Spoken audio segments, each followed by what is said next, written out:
आंखें बंद।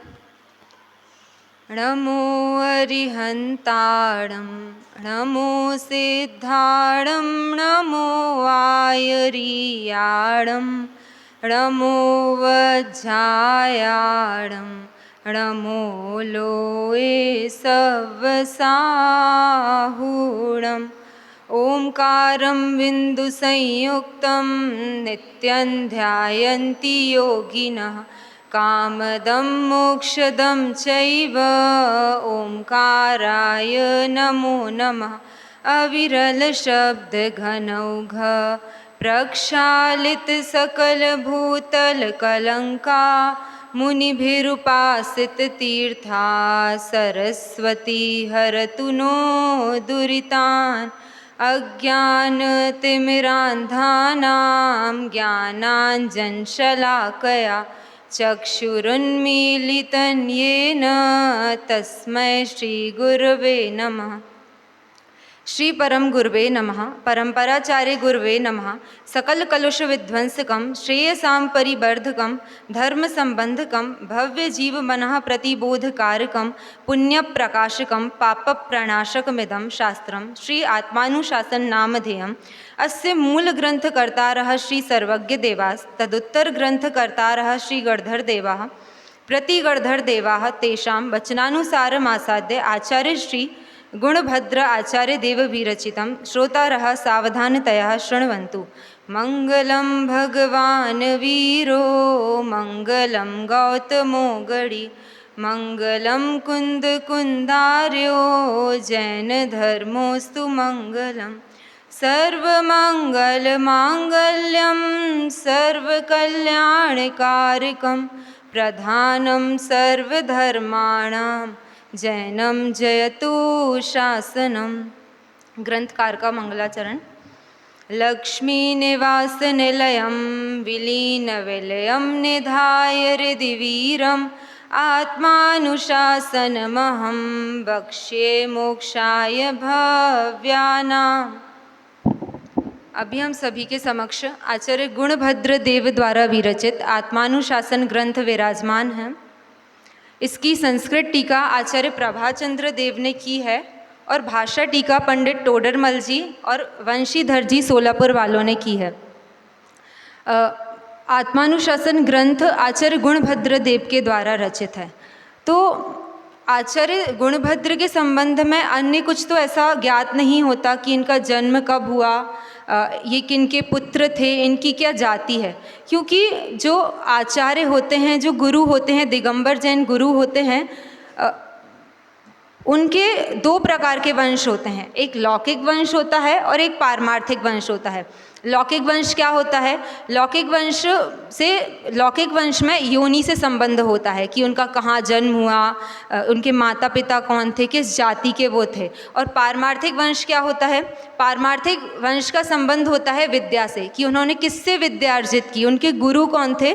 तो जो दिगंबर आचार्य होते हैं वे अपना किसी भी ग्रंथ में अपना परिचय नहीं देते हैं, अपने लौकिक वंश का परिचय नहीं देते हैं। पारमार्थिक वंश का परिचय कदाचित कोई इतिहासज्ञ होता है तो उनके द्वारा प्राप्त हो जाता है। तो गुणभद्र आचार्य का पारमार्थिक वंश क्या था, अर्थात ये किसके गुरु थे। तो इनकी यदि हम पूरा गुरु परंपरा देखें तो सबसे पहले आचार्य जिनसेन इनके गुरु थे। आचार्य जिनसेन कौन है? आदि पुराण के रचयिता, और उनके शिष्य हैं गुणभद्र आचार्य। और पहले की परंपरा से यदि हम देखें तो सबसे पहले चंद्रसेन के वंश से लेते हैं। सबसे पहले गुरु लें यदि तो चंद्रसेन आचार्य। चंद्रसेन के गुरु कौन थे? आर्यनंदी। शिष्य थे आर्यनंदी। आर्यनंदी के गुरु हैं चंद्रसेन। चंद्रसेन के शिष्य आर्यनंदी। आर्यनंदी के शिष्य वीरसेन। वीरसेन के भी शिष्य हुए हैं, वीरसेन के शिष्य हैं जिनसेन। ये आदि पुराण के जो कर्ता हैं वो जिनसेन, और एक और दशरथ भी आता है कि जिनसेन और दशरथ दोनों। और जिनसेन के फिर शिष्य थे गुणभद्र, और गुणभद्र के भी शिष्य थे लोकसेन। ऐसी ये इनकी गुरु परंपरा। पारमार्थिक जो वंश है, वास्तविक जो वंश है, उसका वर्णन प्राप्त होता है। आचार्य जिनसेन जो महापुराण के कर्ता हैं, तो महापुराण के भी दो भाग हैं। एक तो आदि पुराण और एक उत्तर पुराण। तो पूरा ग्रंथ आचार्य जिनसेन ने नहीं रचा है। आदि पुराण में महापुराण में टोटल 47 सर्ग हैं। 47 में से 42 सर्ग तो आचार्य जिनसेन के द्वारा रचित हैं और 43वें सर्ग के 3 श्लोक आचार्य जिनसेन के द्वारा रचित हैं। और उसके बाद जो 5 बचते हैं 43, 44, 45, 46 और 47, ये आचार्य गुणभद्र के द्वारा रचित हैं। ये वाले उत्तर पुराण जो है वो आचार्य गुणभद्र के द्वारा रचित है। ऐसी एक दंत कथा मिलती है कि आचार्य जिनसेन का जब मरण काल निकट आ गया तो आचार्य जिनसेन ने अपने 2 शिष्यों को बुलाया, अपने 2 प्रमुख शिष्यों को बुलाया और बुलाकर, क्योंकि उनका निकट काल था, मरण काल निकट आ रहा था, लेकिन उनका ग्रंथ अभी अपूर्ण था। उन्होंने स्टार्ट कर दिया था महापुराण लिखना, उन्होंने स्टार्ट कर दिया था। जो आदि पुराण है उसमें भगवान आदिनाथ का वर्णन और भरत चक्रवर्ती का वर्णन तो पूर्ण हो चुका था, लेकिन अब उनका आयु पूर्ण होने वाली थी तो उनको चिंता हुई कि इस ग्रंथ को पूरा कौन करेगा। तो उन्होंने अपने 2 प्रमुख शिष्यों को बुलाया और उन्होंने एक सामने एक सूखा वृक्ष था, तो उस सामने एक सूखे वृक्ष को दिखाकर कहा कि दोनों शिष्यों से कहा कि तुम इन पे एक काव्य वाणी बनाओ, कि मतलब कौन अच्छे काव्य की रचना कर सकता है उस पेड़ को देख के कि सामने सूखा वृक्ष है। तो एक शिष्य ने एक वाक्य बनाया और दूसरे शिष्य ने दूसरा वाक्य बनाया। जो दूसरा वाक्य बनाया वो उनको ज़्यादा पसंद आया, मतलब उसमें सार भरा होगा या ऐसा कुछ होगा। और जो दूसरा वाक्य लिखा था वो रचा था वो थे आचार्य गुणभद्र। तो इससे हम समझ सकते हैं कि उत्तर पुराण जिन्होंने लिखा है, ऐसे महान आचार्य गुणभद्र का यह आत्मानुशासन ग्रंथ हम सभी के समक्ष विराजमान है। ये इतना सरल और सरस है कि बहुत सामान्य से सामान्य जनों को भी हृदयग्राही है। अभी हम प्रवचन सार में पढ़ रहे हैं ना कि नित्य बोधक और तत्काल बोधक, वो दूसरा संदर्भ दूसरा चल रहा है वहाँ पे कि गुरु जो हैं वो तत्काल बोधक होते हैं, मतलब कभी कभी मिलते हैं, समय समय पर मिलते हैं।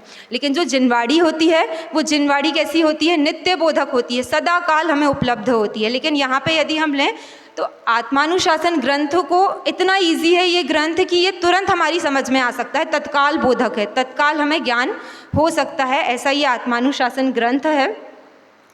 फिर परिचय और देखें यदि हम कि इनका परिचय तो हमने जान लिया कि आचार्यों का परिचय प्राप्त नहीं होता है, लौकिक वंश का परिचय प्राप्त नहीं है।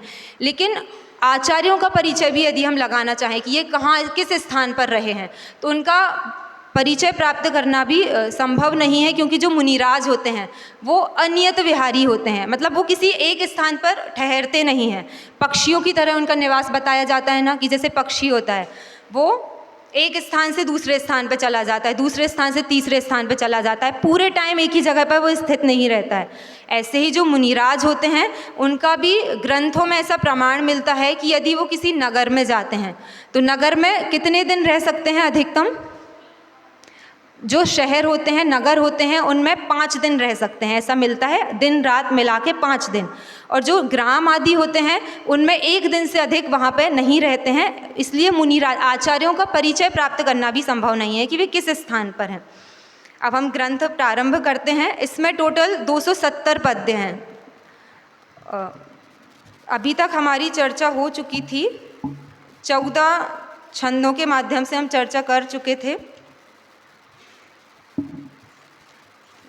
11वें से देखिए, 11वें में आया था सम्यक्त्व के आज्ञा आदि 10 भेद, कि जो सम्यक्त होता है, सम्यक दर्शन होता है, उसके 10 भेद होते हैं। ये हमने 11वें नंबर के छंद में देखा था। कौन कौन से होते हैं, कोई नाम बताएगा? अस्ति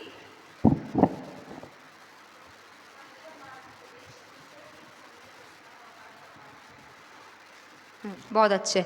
आज्ञा, मार्ग, उपदेश, सूत्र, बीज, संक्षेप, विस्तार और अर्थ, ये सम्यक्त्व के 10 भेद हैं। फिर आगे 12वें नंबर में भी उसी का और विस्तार किया कि आज्ञा मार्ग क्या है और उपदेश सम्यक्त्व का क्या स्वरूप है, ये बताया। फिर 13वें नंबर में सूत्र, बीज, संक्षेप सम्यक्त्व का स्वरूप बताया। 14वें में विस्तार, अर्थ, अवगाढ़ और परमावगाढ़ सम्यक्त्व का स्वरूप बताया। अब आज हम देखेंगे 15वें नंबर का छंद। निकाल लीजिए सभी आत्मानुशासन ग्रंथ, पृष्ठ क्रमांक 15, छंद क्रमांक 15। उत्थानिका देखिए, सम्यक दर्शन से ही मंद कषाय, शास्त्र ज्ञान, चारित्र और तप की पूज्यता। फिर से, सम्यक दर्शन से ही मंद कषाय, शास्त्र ज्ञान, चारित्र और तप की पूज्यता।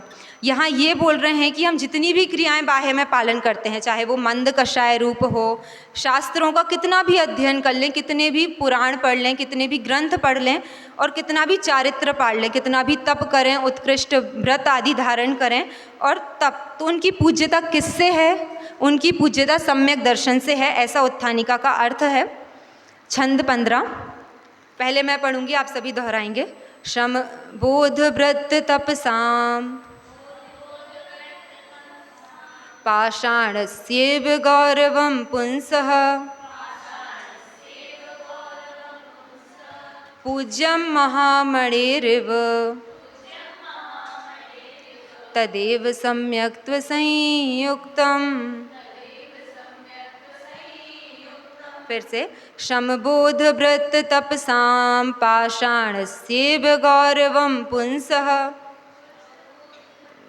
साम पाषाणस्येव गौरवं पुंसः पूज्यं महामणेरिव तदेव सम्यक्त्व संयुक्तम्।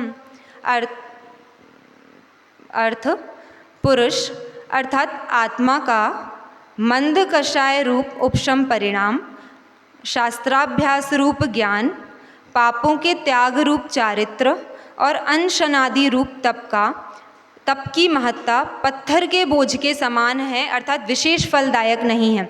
यहाँ ये बोल रहे हैं कि जो आत्मा है उसका मंद कषाय रूप उपशम परिणाम हो जाए, शास्त्राभ्यास रूप ज्ञान हो जाए, पापों के त्याग रूप चारित्र हो जाए और अनशन आदि रूप तप की महत्ता पत्थर के बोझ के समान है। क्या बोल रहे हैं? पत्थर का बोझ अच्छा होता है क्या? पत्थर का बोझ कोई ढोना चाहता है? पत्थर का बोझ, पत्थर का बोझ ना तो कोई कीमती होता है और बहुत भारी होता है, कोई उठाना भी नहीं चाहता, ऐसा होता है। तो ये पत्थर का बोझ की उपमा ऊपर की जो क्रियाएं हैं उनको क्यों दे रहे हैं आचार्य देव? और ऐसा भी बोल रहे हैं कि ये सब करने से विशेष फल नहीं प्राप्त होता है। हम सब क्यों कर रहे हैं ये क्रियाएं? सृष्टि क्यों कर रहे हैं हम सब ये क्रियाएं? सुखी होने के लिए। और कोई बताएगा क्यों कर रहे हैं हम ये क्रियाएं? पुण्य के लिए। पुण्य में ही अटकना चाहती हैं आप। किसी का कोई लक्ष्य तो होगा ना कि हमें इसकी प्राप्ति करनी है, इसलिए हम ये चीज़ें कर रहे हैं। सम्यक दर्शन, ठीक है। जैसे हम लें, हमारा लक्ष्य है मोक्ष की प्राप्ति, हमारा लक्ष्य है, तो मोक्ष की प्राप्ति किसके द्वारा होगी?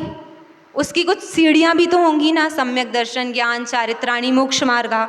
तो लक्ष्य हो गया सम्यक दर्शन, और उस पर चलने का रास्ता क्या है? सम्यक दर्शन, सम्यक ज्ञान, सम्यक चारित्र। तो इससे क्या समझ आ रहा है कि हमने इसमें ज्ञान भी लिया है, शास्त्राभ्यास रूप ज्ञान, तो हम ज्ञान तो कर ही रहे हैं, और चारित्र भी लिया है कि आत्मा का मंद कषाय रूप उपशम परिणाम और पाप के त्याग रूप चारित्र। तो बस सम्यक दर्शन ही तो करना है, ज्ञान और चारित्र तो हम कर रहे हैं। पर ऐसा भी नहीं है, क्योंकि सम्यक दर्शन के बिना की जितनी क्रियाएं होती हैं वे सब मिथ्या ज्ञान और मिथ्या चारित्र ही कही जाती हैं, जब तक सम्यक दर्शन की प्राप्ति नहीं हुई है। तो हम ले रहे थे लक्ष्य एक ले रहे थे, जैसे मान लो हमें यहाँ से इंदौर तक जाना है। इंदौर हमने अपनी बनाई मंजिल। अब इंदौर मंजिल बनाने के बाद हमें जाना है, तो हम कहाँ जाएंगे? स्टेशन जाएंगे, ट्रेन में बैठेंगे तब तो हम जा पाएंगे।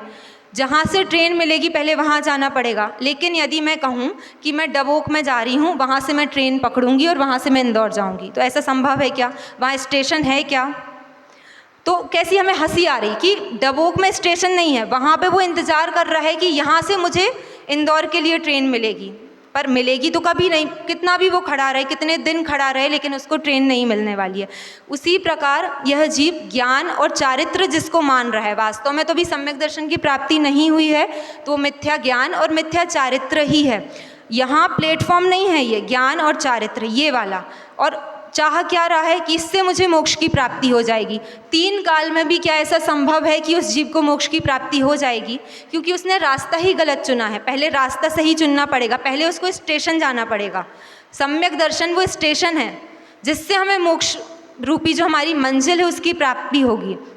तो इसलिए कहा कि ये पत्थर के बोझ के समान है, अर्थात विशेष फलदायक नहीं है। अर्थात मोक्ष की प्राप्ति तो होगी ही नहीं, और विशेष फलदायक क्यों नहीं है? जैसे हम मोक्ष भी ना लें, सुगति की प्राप्ति लें, स्वर्ग आदि की प्राप्ति लें, तो जो ऊपर के स्वर्ग होते हैं, 16वां स्वर्ग ले लो, सर्वार्थ सिद्धि ले लो, तो इसकी प्राप्ति कैसे होती है? सम्यक दर्शन पूर्वक ही इनकी प्राप्ति होती है। और यदि उसको स्वर्ग आदि की प्राप्ति होती भी है तो वो नीचे के स्वर्गों की प्राप्ति होगी, उसमें अधिक वैभव भी नहीं है, इसलिए विशेष फल की प्राप्ति नहीं होती है, ऐसा यहाँ पे कहा है। आप सबने वो कथा सुनी है पंगु अंधे वाली? किस किस ने सुनी है? नहीं, पद्मनंदी, हाँ उसमें भी आई होगी, पद्मनंदी पंचविंशतिका जी में भी है। उससे क्या बताया है, संक्षेप में समझते हैं कि एक जंगल में भयानक आग लगी है, वहाँ पे 3 प्रकार के प्राणी हैं। एक कौन? पंगु, लंगड़ा, मतलब जो चल नहीं सकता है। एक कैसा प्राणी है? एक अंधा प्राणी है जिसको दिखाई नहीं देता है। और तीसरा अविश्वासी है, लंगड़ा भी नहीं है और उसकी आंखें भी हैं, लेकिन वो अविश्वासी है। तो तीनों ही यदि अलग अलग रहें, मतलब पंगु, अंधा और अविश्वासी, तीनों ही वहाँ जलकर भस्म हो जाएंगे। क्यों भस्म हो जाएंगे? क्योंकि जो पंगु है, जो लंगड़ा है, वो चल नहीं सकता, लेकिन उसको ज्ञान तो पूरा है। यदि कोई उसका सहायता करे तो वो चल सकता है, लेकिन उसको कोई मिलेगा नहीं, इसलिए वो पंगु ज्ञान होने पर भी ना चल सकने के कारण उसी आग में जलकर भस्म हो जाएगा। अब अंधा लीजिए, अंधे के पास ज्ञान नहीं है, मतलब वो देख नहीं सकता है, लेकिन उसके पास सामर्थ्य पूरी है, शक्ति पूरी है, लेकिन उसको कोई लेके नहीं जा रहा है, इसलिए वो भी भस्म हो, उसको कोई ज्ञान नहीं करा रहा है, इसलिए वो भी उस जंगल की आग में जलकर भस्म हो जाएगा। तीसरा प्राणी कैसा है? अविश्वासी प्राणी है, जिसके पास आँखें भी हैं और पैर भी हैं, लेकिन उसे विश्वास नहीं है कि वो इस जंगल से निकल भी सकता है, या ये जंगल की आग उसे जला सकती है, तभी तो वो निकल नहीं रहा है। तो उसके पास ज्ञान भी है और चारित्र भी है, लेकिन क्या नहीं है? श्रद्धा नहीं है, सम्यक दर्शन नहीं है, जिसके कारण वो निकल नहीं सकता है। इसी प्रकार यहाँ कहा कि ज्ञान भी है, चारित्र भी है, लेकिन सम्यक दर्शन नहीं है, इसलिए वो मोक्ष की प्राप्ति नहीं कर पाएगा, जो विशेष फलदायक है उसकी प्राप्ति नहीं कर पाएगा, ऐसा यहाँ पे बताया।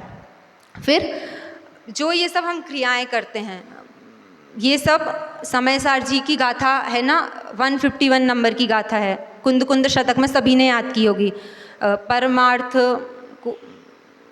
सब बाल व्रत है, बाल तप, किसको आती है पद्यानुवाद?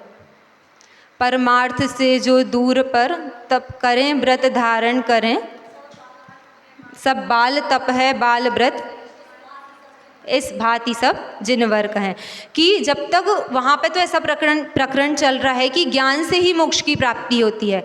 इस आत्मा को यदि मोक्ष की प्राप्ति करनी है तो ज्ञान से ही मोक्ष की प्राप्ति होगी। तो ज्ञान, वहाँ पे ज्ञान का अर्थ भी सम्यक श्रद्धानी है, सम्यक दर्शनी है, तो सम्यक दर्शन पूर्वक ही मोक्ष की प्राप्ति होती है, ऐसा वहाँ पे कहा है। और उसके बिना की जितनी क्रियाएँ होती हैं, जितना तप आदि होता है, वो सब बाल तप है, बाल व्रत है, ऐसा समयसार जी की 151 नंबर की गाथा में कहा। फिर किंतु ये सब यदि सम्यक्त्व सहित हों, कौन सब? ऊपर जो जितनी भी चीज़ें बताई हैं, आत्मा का मंद कषाय रूप उपशम परिणाम, शास्त्राभ्यास रूप ज्ञान, और पापों के त्याग रूप चारित्र, और अनशनादि रूप तप, यह सब यदि सम्यक्त्व सहित हो तो महामणि के गुरुत्व के समान पूजनीय होता है। पुरुषार्थ सिद्धि उपाय के भावार्थ में ऐसा उदाहरण आया कि जो शून्य होता है, यदि शून्य के साथ अंक जुड़ जाए तो शून्य की भी कीमत होती है, लेकिन यदि वो शून्य बिना अंक के हो तो उसकी भी कोई कीमत नहीं होती, वो भी शून्य ही रहता है। उसी प्रकार जो ये ज्ञान और चारित्र है, यदि इसके साथ सम्यक दर्शन जुड़ जाए, सम्यक दर्शन की प्राप्ति इस जीव को हो जाए, तो वो भी कार्यकारी है, मोक्ष फल को प्रदान करने वाली है, अर्थात बहुत फल के दाता हैं और महिमा के योग्य हैं। पुरुषार्थ सिद्धि उपाय में जब सम्यक दर्शन अधिकार प्रारंभ हुआ, आचार्य देव ने जब व्याख्यान किया तो श्रावक व्याख्यान वहाँ पे ऐसा प्रारंभ हुआ, तो सबसे पहले उत्थानी का क्या है वहाँ पे कि मुनि धर्म को पालने में जो असमर्थ हैं, अंगीकार करने में जो असमर्थ हैं, उन श्रावकों को भी क्या करना चाहिए, उन श्रावकों के लिए धर्म के साधन क्या हैं। तो वहाँ पे सम्यक दर्शन को अंगीकार करना, तीनों लिए हैं, सम्यक दर्शन, सम्यक ज्ञान और सम्यक चारित्र, लेकिन मुख्यतः क्या की कि सम्यक दर्शन को अंगीकार करना इस जीव का प्रथम कर्तव्य है। उस सम्यक दर्शन को, टीका में ऐसा लिखा कि उस सम्यक दर्शन को मरण हो जाए, मरण भी प्राप्त हो रहा हो, उस कीमत पर भी सम्यक दर्शन को प्राप्त करना चाहिए, क्योंकि एक बार यदि सम्यक दर्शन की प्राप्ति हो जाती है तो इस जीव का नियम से निर्वाण होता है।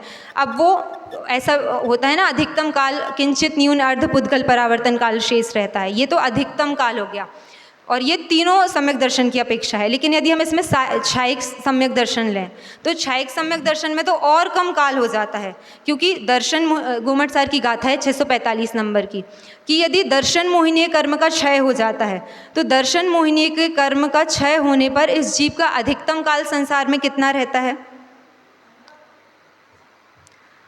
काल की अपेक्षा यदि हम देखें तो अंतर मुहूर्त सहित 8 वर्ष कम, 2 कोटि पूर्व अधिक, 33 सागर इस जीव का अधिकतम काल इस संसार में रहने का होता है। और भवों की अपेक्षा लें तो भवों की अपेक्षा कितना काल रहेगा इसका शेष, 3 भव और 4 भव, 3 और 4 भव से अधिक वो संसार में रह ही नहीं सकता। 3 भव किस अपेक्षा से है कि सम्यक दर्शन के पूर्व यदि इस जीव ने नरक आयु और स्वर्ग आयु का बंध कर लिया हो तो अधिकतम 3 काल वो इस संसार में रहेगा, और यदि त्र्यंच आयु और मनुष्य आयु का बंध इस जीव ने कर लिया होगा तो वो अधिकतम 4 भव इस संसार में रहेगा। इसलिए यह सम्यक दर्शन कितना आवश्यक है इसकी कीमत हमें समझनी चाहिए और सम्यक दर्शन को प्राप्त करना चाहिए। फिर यदि हम सम्यक दर्शन प्राप्त नहीं करते हैं और ये जो सब क्रियाएं करते हैं तो विशुद्ध परिणामों के फल में तो, उत्कृष्ट विशुद्ध परिणामों के फल में तो कहाँ तक हम जा सकते हैं, ग्रैव्य, अंतिम ग्रैव्यक है जो, वहाँ तक की हमें प्राप्ति हो सकती है।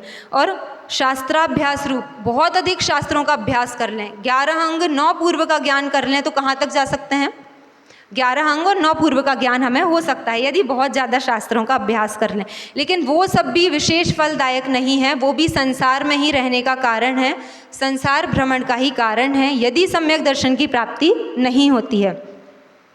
इस प्रकार अब भावार्थ देखिए, जिस प्रकार पाषाण और मणि की एक ही जाति है तो दोनों पत्थर ही, परंतु कांति की विशेषता के कारण अधिक भार वाला होने पर भी पाषाण की महिमा नहीं की जाती, तथा अल्प भार युक्त होने पर भी मणि की विशेष महिमा की जाती है। उसी प्रकार मिथ्यात्व और सम्यक्त्व सहित क्रियाओं की जाति एक होने पर भी अभिप्राय की विशेषता के कारण मिथ्यात्व सहित क्रिया का बहुत भार वहन करने पर भी उसकी कोई महिमा नहीं होती, और सम्यक्त्व सहित क्रिया का किंचित भार वहन करने पर भी उसकी बहुत महिमा होती है। ये सम्यक दर्शन की विशेषता है, ऐसा इसमें आया है। और हम यदि पूरे ग्रंथों का सार देखें तो सम्यक दर्शन प्राप्त होने पर इस जीव को क्या क्या नहीं बोल दिया। सम्यक दर्शन होने पर इस जीव को बंध नहीं होता, कर्मों का बंध नहीं होता, जीव निराश्रय भी हो जाता है। सम्यक दर्शन प्राप्त, सम्यक दृष्टि जीव किसी भी चीज़ में आसक्त नहीं होता, अनासक्त होता है। भरत चक्रवर्ती का उदाहरण तो सबको पता ही है कि इतने भोग भोगते हुए भी, और फिर वो एक कटोरा लेके तेल भरा है, वो वाला उदाहरण भी आता है इसमें। और एक और उदाहरण प्रसिद्ध है, पनिहारिन जो होती हैं, जो पानी लेके जाती हैं ना, सिर पे घड़ा इत्यादि रखे रहती हैं, तो वे आपस में एक दूसरे से बातचीत भी करती हैं, हंसी मजाक भी करती हैं, लेकिन उनका पूरा ध्यान उस घट पर रहता है, जिसके कारण वो घट गिरता नहीं है। यदि उनका ध्यान उस घट से अलग होके उन बातचीत में ही लगा रहे तो वो घट गिरकर फूट जाएगा। उसी प्रकार जो सम्यक दृष्टि जीव होता है वो कर्म के उदय के कारण उसको जो सांसारिक विषय भोग आदि मिलते हैं उनको भोगता हुआ भी वो उनमें आसक्त नहीं होता है। अपनी शुद्ध जो परिणति है उसके जो भाव हो रहे हैं उसी का ही वो अनुभव करता है। ऐसा सम्यक दर्शन का महात्म्य है। और सम्यक दृष्टि जीव की यदि हम व्यावहारिक रूप से बात करें तो बहुत सारी उसमें विशेषताएं आ जाती हैं। बहुत सारे यदि हम ध्यान ना दें, सम्यक दर्शन को बनाए रखने के लिए भी बहुत चीज़ें आवश्यक हैं, और सम्यक दर्शन के दूषण भी होते हैं। इन सब की चर्चा हम कल करेंगे। अभी विराम लेते हैं।